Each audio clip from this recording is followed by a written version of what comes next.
Havana kunonga maspices kuti imwe muchaspice nyika. No, Jesus is saying you are the salt. Vari kunononga munyu. Sei vari kunonga munyu pazvinhu zvizhinji zviri mukati memba. Jesu vari kufananidzira vatendi nemunyu. Why? Teerera mudikani.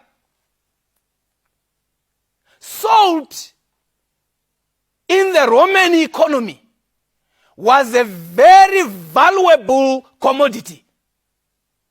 Zvekuti pane zvimwe zvaikosha zvingaverengwa muupfumi hwenyika panguva yeumambo hwechiroma, munyu.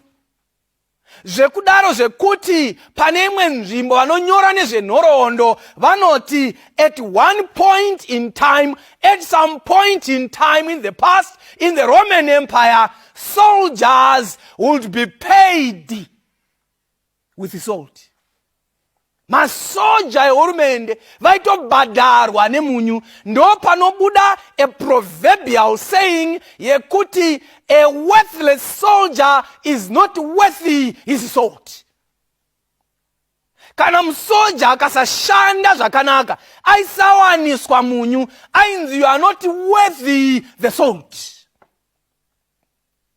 So Jesu mukukosha kwemunyu uku ari kutora okuisa pavatendi mukati mekereke, mukati meupenyu.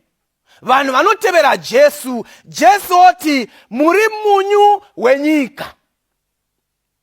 Hamusi munyu wekuti muwaniswe semubayiro kune vamwe vanhu, kumasoja kana wherever, but muri munyu wenyika.